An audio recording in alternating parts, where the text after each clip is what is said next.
Mis hermanos, mis hermanas, el pueblo de Dios, entendiendo el pueblo de Dios más allá de lo que nosotros llamamos la iglesia actualmente, sino entendiendo el pueblo de Dios como todos aquellos que de el origen de la historia que nos comienza a relatar la Biblia, todos aquellos que han sido usados por Dios, todos aquellos que han recibido el perdón de Dios, todos ellos siempre han sido pueblo de Dios. Y al pueblo de Dios siempre le ha tocado, le ha correspondido tener que lidiar con situaciones de la cultura en la que se encuentra. Por ejemplo, nos es bastante familiar y conocida la historia del profeta Daniel. El profeta Daniel era un judío que fue llevado cautivo a Babilonia. Y en Babilonia le tocó a Daniel estar involucrado en otras costumbres, en otras tradiciones. Y conocemos que Daniel propuso en su corazón, junto con sus compañeros, no doblegar sus rodillas como lo hacían todos ante el rey en Babilonia, ante la estatua de Nabucodonosor. Conocemos también la historia con la que se muestra el inicio del Éxodo, la historia de Moisés, un hombre que siendo criado como príncipe egipcio, al ver que los egipcios lastimaban y doblegaban a los judíos, él intervino. Mis hermanos, el pueblo de Dios, y las historias continúan, el pueblo de Dios siempre le ha tocado que lidiar con estar inmersos en una cultura que tiene valores opuestos a los que nosotros predicamos y los que nosotros discipulamos. En la sociedad actual, como bien lo vieron en la obra que se pudo representar, fechas como las que se están celebrando o recordando en estos días, hoy, mañana y el lunes, asociado a lo que se conoce como Halloween, o en otras regiones como en México, lo asocian con la Santa Muerte y otro tipo de celebraciones. Representa una serie de valores culturales con los que el pueblo cristiano tradicional e históricamente dice: no vamos. Sin embargo, es muy importante que cada uno de nosotros reconozca algo de la cultura, mis hermanos. El pueblo de Dios no está para andar censurando, criticando y señalando las costumbres culturales de los demás. El pueblo de Dios está llamado a ser luz en medio de las tinieblas. ¿Y qué significa eso? Que estamos nosotros llamados a reflejar con nuestro testimonio para el pueblo y para el mundo inconverso. Más que andar haciendo una crítica, más que andar haciendo un señalamiento, nos toca a nosotros ser de testimonio para el pueblo que no conoce de la luz del Señor. Vamos a ir al Evangelio de Juan a ver cómo en los tiempos en los que Jesús comenzó su ministerio público, le tocó lidiar una situación similar. ¿Qué hizo Dios? ¿Qué hizo Dios a través de su pueblo? Y cómo nosotros podemos aprender de esto. Vamos a irnos a Juan capítulo 1, el Evangelio de Juan capítulo 1, versículo 1. Y tradicionalmente ustedes han notado que me gusta utilizar la nueva versión internacional. Tradicionalmente es la versión que utilizo en las prédicas. Ahorita voy a estar leyendo de la Reina Valera, porque mis hermanos, es este inicio del capítulo 1, a mi forma de verlo, con la Reina Valera logra captar muchísimo mejor el nivel de lenguaje poético que hay aquí, ¿ok? Así es que voy a estar leyendo en Reina Valera 1960 una serie de versículos muy conocidos. ¿Están conmigo? Juan capítulo 1, versículo 1. En el principio era el verbo, y el Verbo era con Dios, y el Verbo era Dios. Este era en el principio con Dios. Todas las cosas por Él fueron hechas, y sin Él nada de lo que ha sido hecho fue hecho. En Él estaba la vida, y la vida era la luz de los hombres. Vamos a dejarlo ahí por lo pronto. Este inicio del Evangelio de Juan, en el principio, nos debería remitir directamente al origen de la Biblia. Es exactamente la misma frase. En el principio, Dios creó los cielos y la tierra. Eso dice Génesis capítulo 1, versículo 1. Pero en Juan capítulo 1, versículo 1, la Biblia nos cuenta la misma historia desde otro ángulo y nos enseña algo muy interesante, que Génesis 1:1, cuando Dios estaba creando, no lo estaba haciendo solo. Juan capítulo 1, versículo 1 dice que en ese principio, donde Dios creó los cielos y la tierra, estaba también el Verbo de Dios, y que este Verbo de Dios era Dios mismo. Mis hermanos, este es uno de los versículos clave para entender la doctrina de la Trinidad en toda la Biblia. En Génesis también se nos indica en el capítulo 1 que dijo Dios: hagamos al hombre a nuestra imagen y semejanza. Génesis desde el principio también ya nos estaba contando que junto con Dios Padre, Dios Hijo, el Verbo de Dios, estaba también participando en la creación de todo lo que existe. El Evangelio de Juan nos cuenta la historia de una forma, por eso les digo, con un lenguaje muchísimo más poético, muchísimo más bello, y nos dice: todas las cosas que existen por Él fueron hechas. En Génesis, cada uno de los días de la creación nos va mostrando cómo el Señor creó la luz y la apartó de la oscuridad, cómo el Señor creó la tierra, la separó de las aguas, creó el firmamento, creó las lumbreras, el sol y la luna para ordenar las estaciones, creó la vegetación, los animales marinos, los animales terrestres y de último la corona de la creación, las personas, los seres humanos. Y dice la Biblia que sopló aliento de vida y fue constituido el ser humano. Juan llega y nos amplía y nos dice: la vida de los hombres, vea lo que dice el versículo 4, la vida de los hombres es la luz, y la luz es el Verbo de Dios. Mis hermanos, todas las criaturas, todas, hemos nacido bajo el diseño de Dios.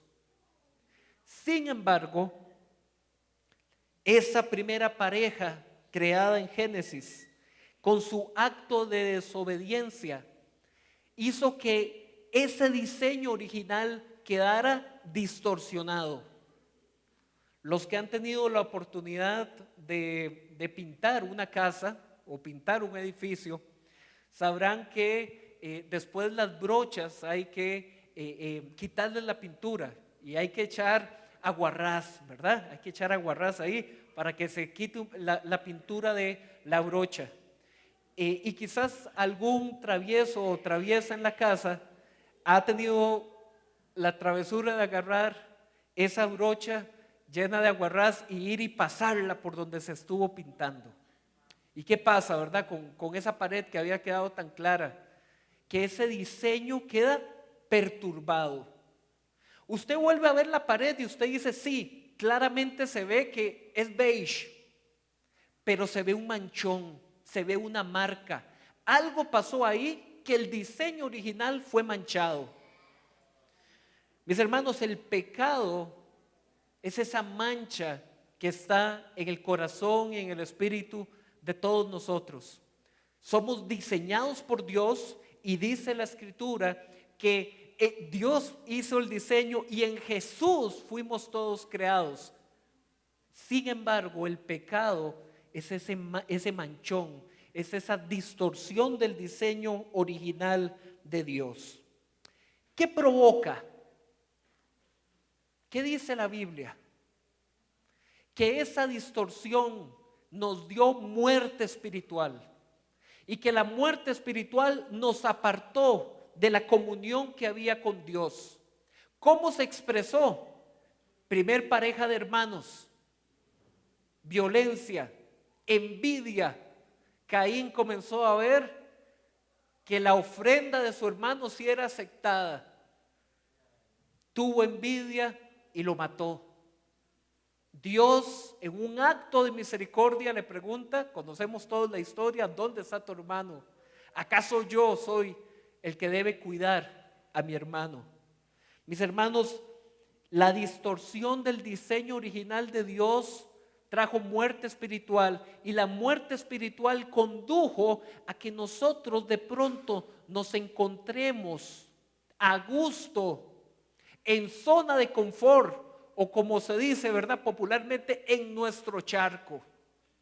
¿Han escuchado esa frase? Cuando alguien llega y dice, sí, ahora estoy en mi charco. Mis hermanos, el pecado es el charco, es donde nos sentimos cómodos. Versículo 4. En él estaba la vida, esa vida original, la vida de comunión de Dios el Padre para con los seres humanos. Era siempre desde el origen mediada por Jesús. Jesús es el verbo de Dios, el que comunica la vida de Dios a los hombres. Versículo 5. La luz en las tinieblas resplandece, y las tinieblas no prevalecen contra ella. Mis hermanos, por siglos, esa mancha del pecado, esa distorsión que nos da muerte espiritual, ha provocado guerras, ha provocado adulterios, ha provocado robos, ha provocado violencia de todo tipo. Mis hermanos, en medio de toda esa situación, donde podríamos cualquiera de nosotros pensar que a Dios la cosa se le salió de control, que realmente el diseño original se perdió por completo.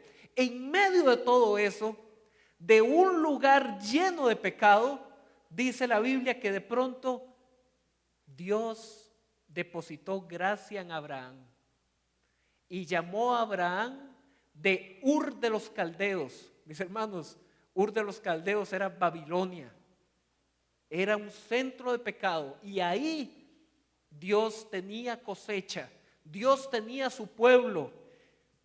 A Abraham le fue dada la promesa: en ti serán bendecidas todas las naciones de la tierra.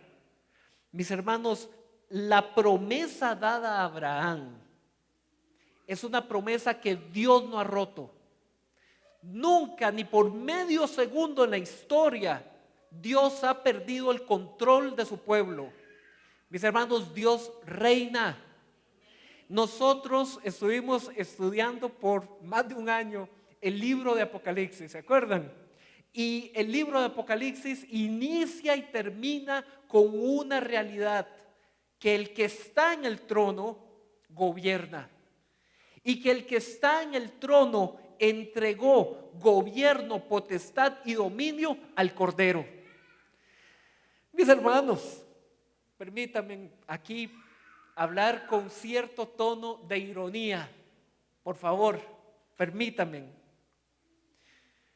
El pueblo de Dios, la iglesia de Cristo, mis hermanos, tiene que ver situaciones como Halloween, si me permite, así. Así, mis hermanos.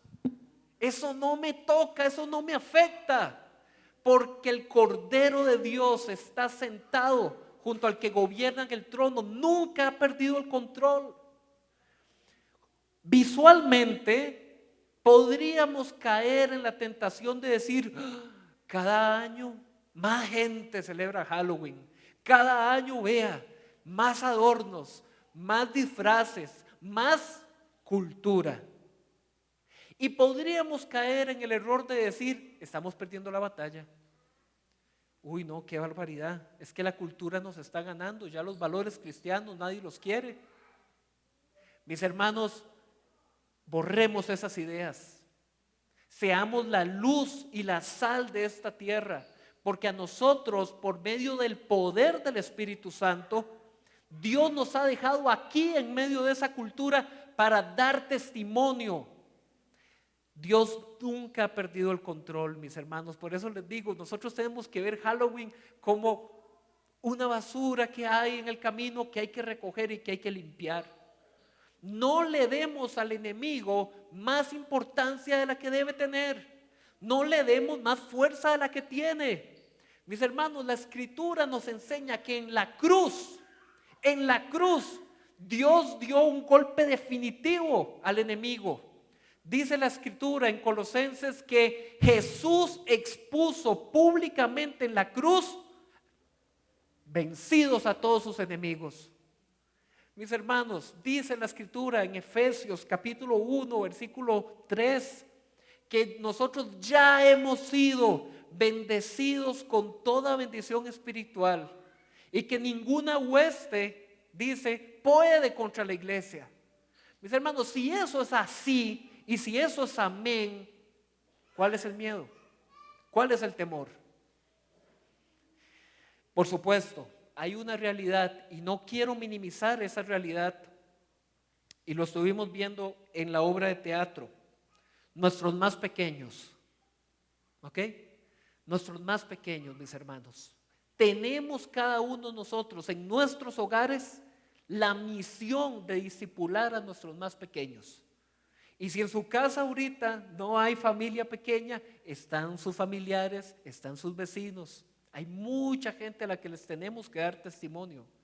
Porque mi generación, y eso que yo no soy ni muy allá ni muy acá, ¿verdad?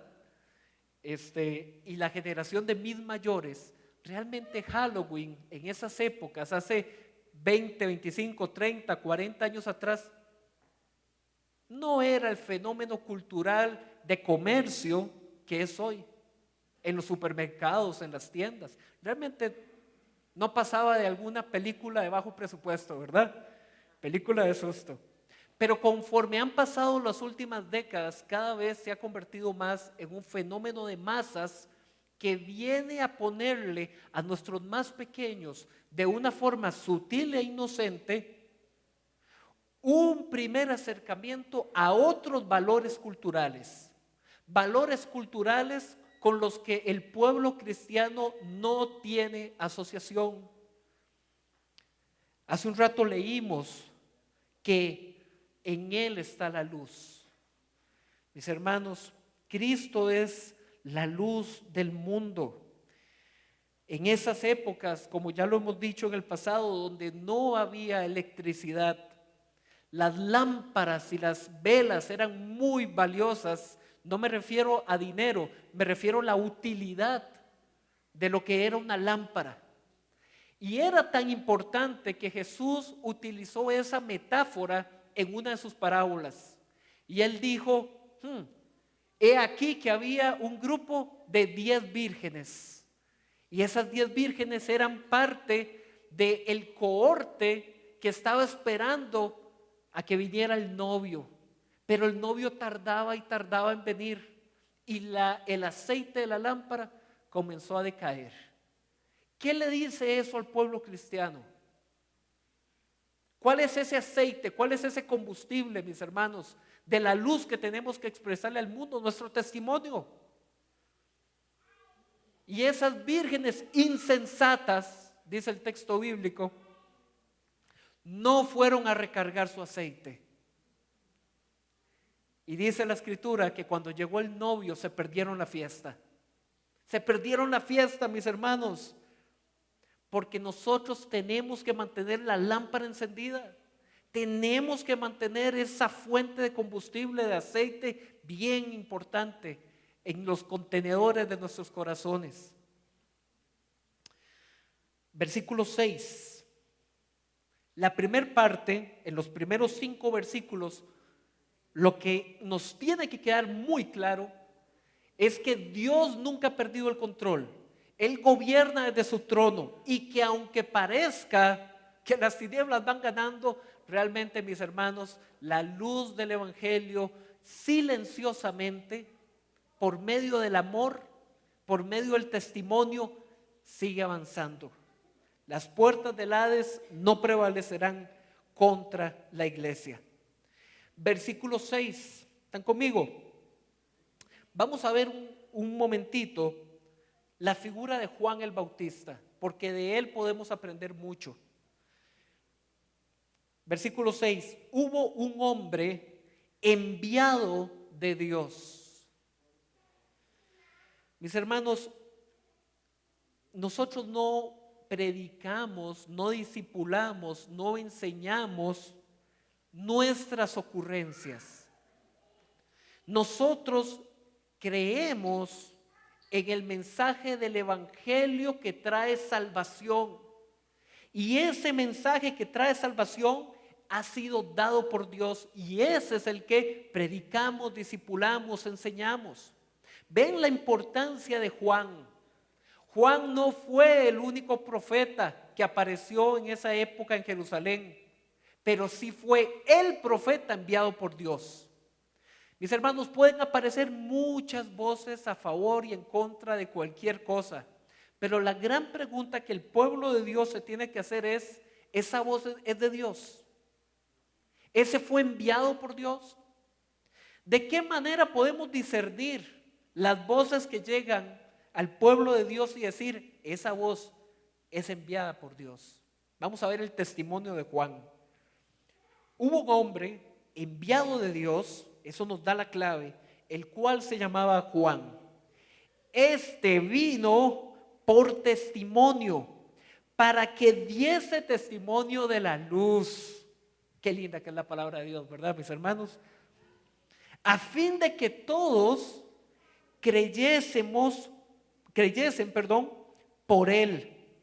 No era él la luz, sino para que diese testimonio de la luz. ¿Cuál fue la función de Juan el Bautista como portador de la voz de Dios en medio de un pueblo que estaba siendo oprimido por Roma, en medio de un pueblo que había perdido ese aceite de la esencia del Espíritu Santo? ¿Cuál fue entonces esa característica de Juan el Bautista? Que fue enviado por Dios a dar testimonio de la luz. Él no era la luz. Mis hermanos, nosotros no tenemos que volcar los ojos a los hombres. No tenemos que volcar los ojos a vean la iglesia. Vean la iglesia. No, vean a Cristo. Dirijan su mirada a Cristo. Él no era la luz, él daba testimonio de la luz. Mis hermanos, el pueblo de Dios tiene que aprender que nosotros aquí no estamos para robar ni aplausos ni robar honra. Eso le toca solamente a Dios recibirlo. Estamos como hambrientos que le señalan a otros hambrientos dónde está el pan de vida. Nosotros no estamos saciados y llenados. Si así lo fuéramos, no estuviéramos aquí. Nosotros seguimos siendo hambrientos, necesitados del favor y la misericordia de Dios, pero tenemos una diferencia. Sabemos dónde acudir para encontrar el pan de vida. Mis hermanos, somos hambrientos que le señalamos a otros hambrientos. Ese es el camino, la verdad y la vida. Ahí te encuentras con Cristo. No estamos nosotros para ser la luz, estamos para alumbrar y dirigir el camino al que es la luz verdadera. Eso aprendemos de Juan el Bautista en esta sección de la Escritura. Versículo 9. Aquella luz verdadera. Ah, qué hermoso. Mis hermanos, hay luces artificiales. Nosotros que estamos en la era de la tecnología, que tenemos electricidad, estamos muy acostumbrados a esta luz, ¿no? A la luz artificial. Pero hay una luz verdadera. Y aún nosotros y las plantas, nosotros los seres humanos, las plantas, los animales, ellos saben que esta luz artificial alumbra, pero no es la que nos da la dirección en la vida. Necesitamos la luz del sol, aquí humanamente hablando. Hay una luz verdadera, mis hermanos. Hay una luz verdadera que es Cristo Jesús. Y dice el versículo 9, la luz verdadera alumbra a todo hombre. Venía a este mundo. Estaba a las puertas de este mundo. Versículo 10. En el mundo estaba Jesús. Ya había irrumpido. Y el mundo por él fue hecho. Lo que hablamos al principio. Pero el mundo no le conoció. Podríamos encontrar una contradicción aquí, ¿verdad? Podríamos hacer una pausa y si tuviéramos a Juan el evangelista, no Juan el Bautista, sino Juan el evangelista, le podríamos preguntar, Juan, un segundo, me perdí en la clase, devuélvase por favor 3 versículos para arriba. ¿Cómo es eso de que hay una luz verdadera, la luz que alumbra a todo hombre, la luz que está por llegar y que ya está, pero no la conocieron? Suena contradictorio, ¿verdad? ¿Cómo algo tan obvio como salir un día soleado a las 12, mediodía, con el sol en el cenit, como decía aquel programa de radio, ¿verdad? Y que de pronto alguien nos pueda decir, uy, qué oscuro está. Suena contradictorio, suena ridículo.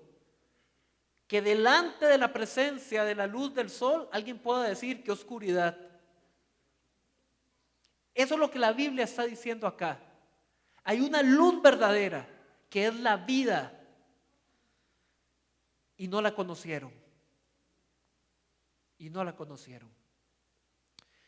Mis hermanos, ese manchón en la pared, esa distorsión del diseño divino, lo que llamamos muerte espiritual por el pecado, provoca algo tan ridículo como estar a mediodía y negar la luz.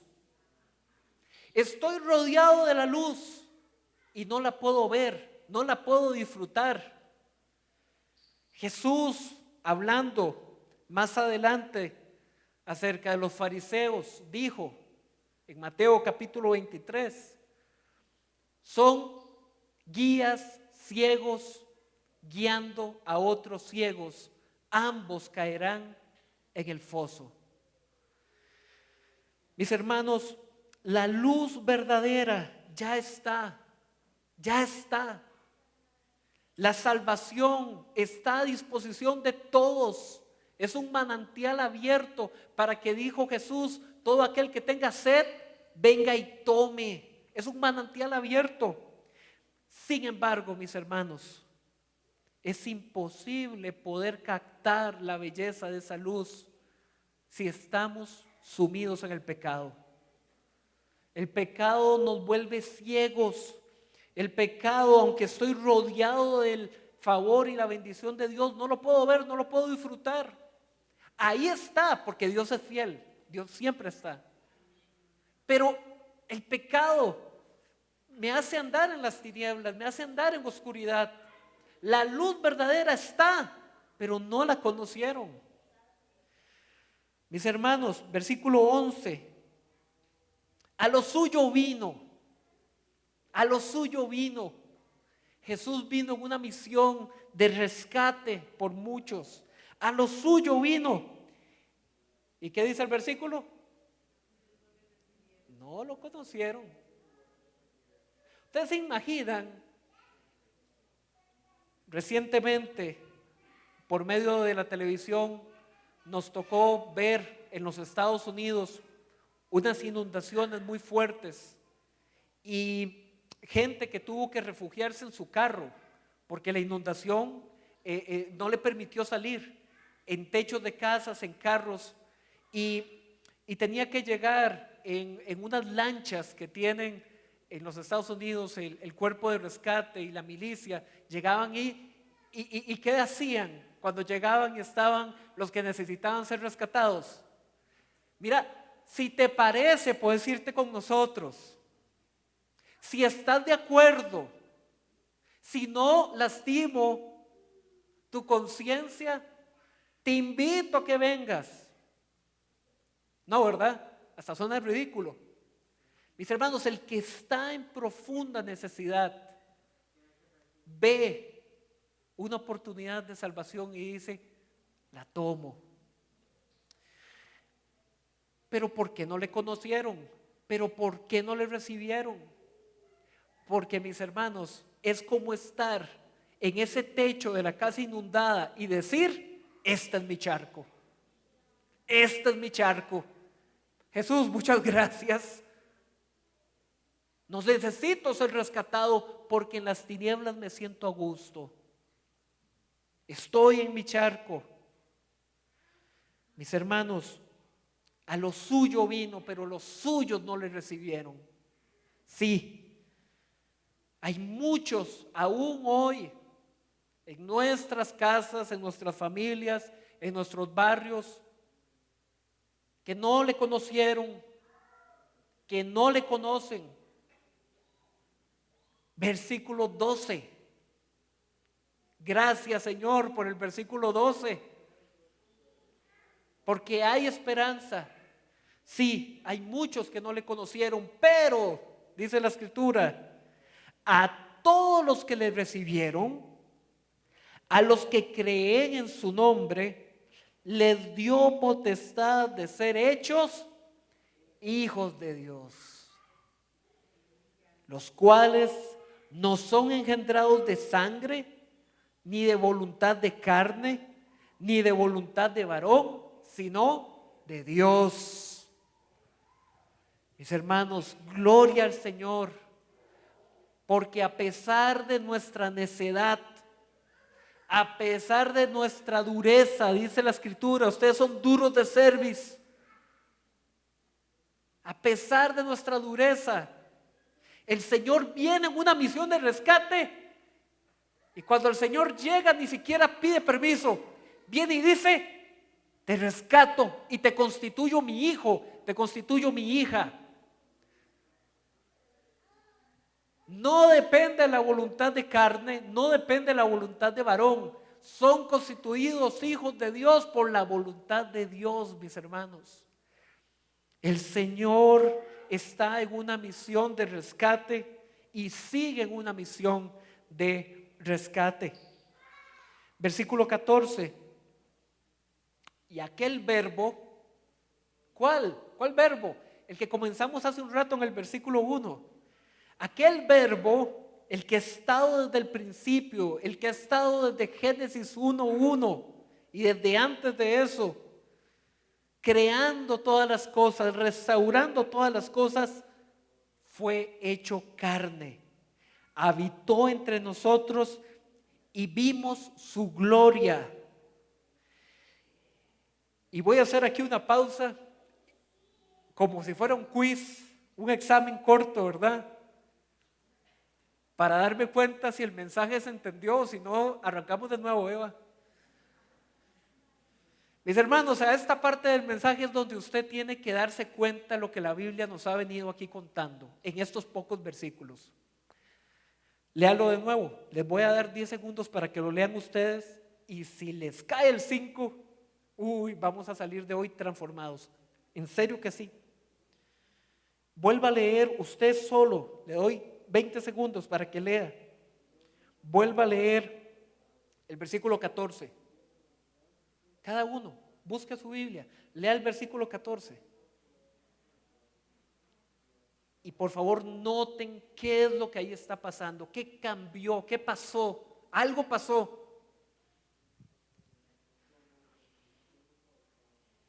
Algo pasó.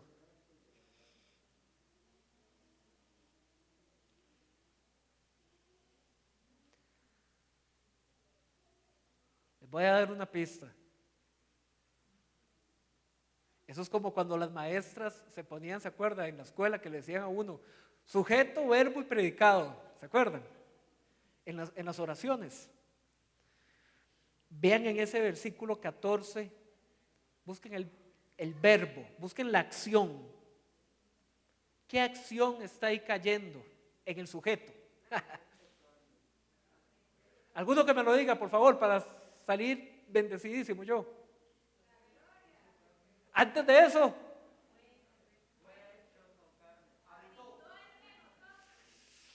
andan cerca. Versículo 14. Eso lo hizo Dios, ¿cierto? Pero en ese versículo habla de algo que pasó en nosotros. Vimos.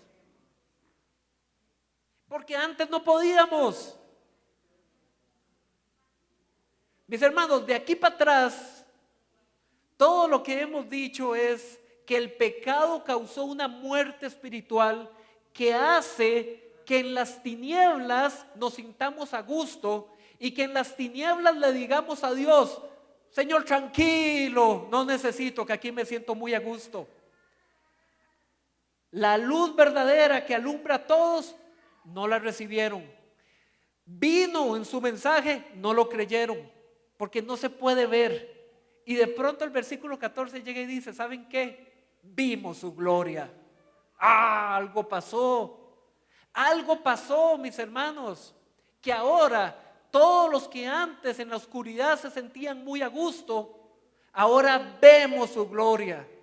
Y dice que es una gloria como el unigénito de Dios, lleno de y verdad. Lleno de gracia y de verdad.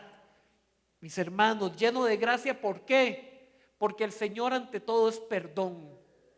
Eso significa gracia, perdón. El Señor ante todo es misericordia.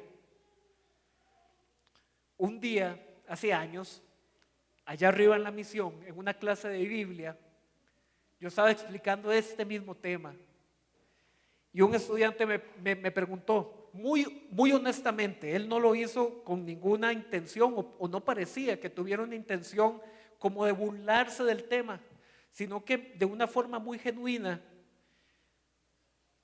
me dice, profe, ¿cómo es eso que usted dice que Dios es puro perdón? Si Dios nos castiga. ¿Están de acuerdo?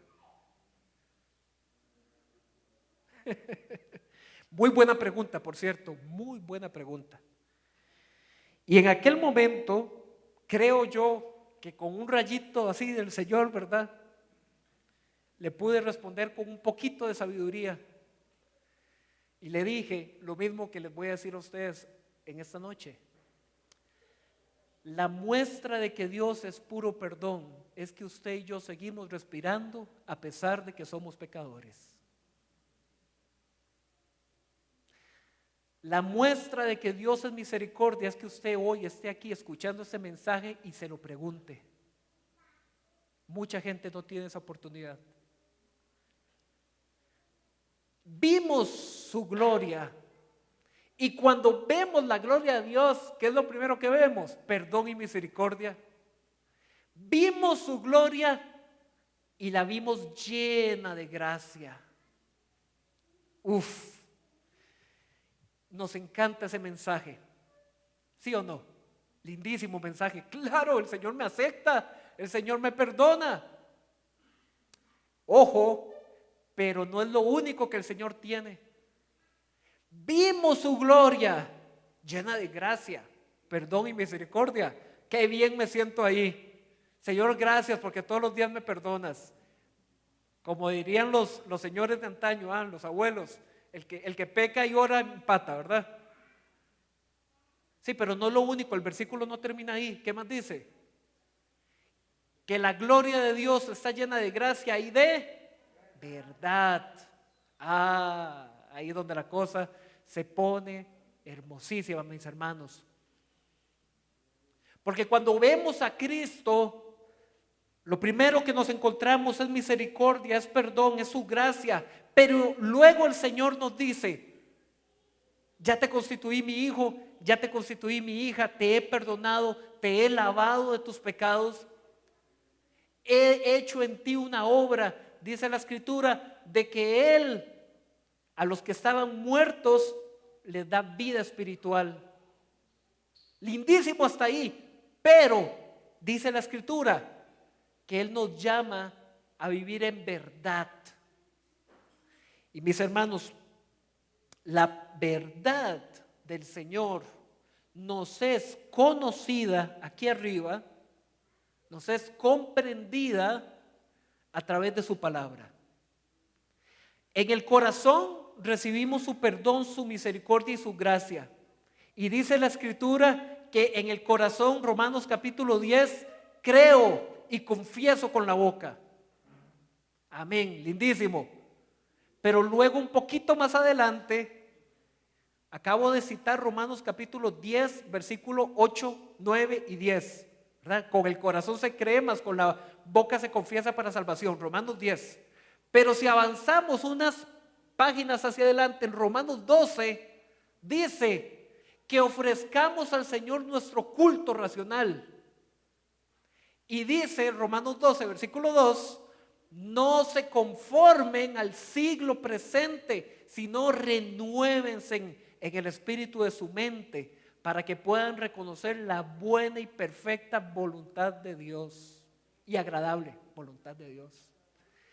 Mis hermanos, hemos recibido su gracia y su perdón. Gloria a Dios, aleluya por eso. Pero luego el Señor llega y nos dice, culto racional. Renueve la mente para que usted reconozca cuál es la buena, agradable y perfecta voluntad de Dios. Mis hermanos, renovar el espíritu de nuestra mente es la verdad. Es conocer la verdad, deleitarse en la verdad. Y dice Jesús, tu palabra es la verdad. Mis hermanos, ¿por qué a veces pareciera como que la iglesia se echa unos pasitos para atrás cuando le toca hacer estos choques culturales con otras tradiciones o fechas del mundo y pareciera como que la iglesia se echa un poquito para atrás? Y cuando alguien, como vimos en la obra de teatro, cuando alguien pregunta, cuando alguien se cuestiona, mira, pero ¿por qué en esa casa son diferentes? ¿Por qué en esa casa no adornaron? ¿Por qué en esa casa nadie se está vistiendo? Podemos, como lo vimos con la obra de teatro, recibir a esa familia, recibir a esa hija, a ese padre, a esa madre y poder darles testimonio y decir, sí, nosotros no necesitamos celebrar ningún día de muertos ni nada por el estilo porque tenemos todos los días al que vive y reina por los siglos de los siglos. Pero para dar ese testimonio yo necesito la verdad de la palabra. Cuando Jesús se enfrentó en las famosas 3 tentaciones en el desierto, ¿recuerdan? Mateo capítulo 4, dice que luego Jesús de 40 días en el desierto tuvo hambre y que el enemigo se le apareció y lo tentó. ¿Cuál fue el arma del Señor? La palabra. La palabra, mis hermanos. En Efesios y en Gálatas, cuando nos habla de revestirnos del nuevo hombre y tomar la armadura de Dios, dice que la espada es la palabra. Hemos visto su gloria, gloria como el unigénito de Dios, lleno de gracia. Amén, por la gracia del Señor y de verdad. Ahí la cosa. Mis hermanos, hoy es un llamado para cada uno de nosotros. Como lo vimos en la obra Escenificado, tenemos que estar cargados de la verdad. Por eso yo les hacía así. Mis hermanos, porque el que está cargado de la verdad del Evangelio, Halloween no le asusta, no le mueve ni un pelo, porque sabe que el enemigo está derrotado. Sabe que el enemigo está derrotado. Que el enemigo va a buscar tentar, va a buscar cómo hacer tropezar. Sí, la Escritura también lo dice, que hay una batalla espiritual. Sí, la Escritura también lo dice, pero dice que somos más que vencedores por aquel que nos amó. Entonces, mis hermanos, no podemos tener la verdad del Evangelio y el Espíritu Santo y vivir en temor. Es contradictorio. Pero pasa. Y permítanme proponer una teoría.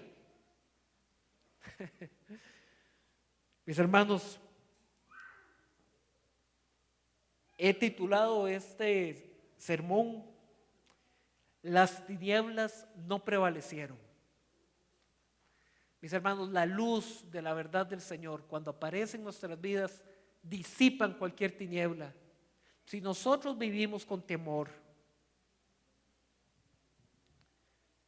revisemos muy bien cómo está el aceite de nuestra lámpara, cómo está nuestra luz, qué estamos dando de testimonio.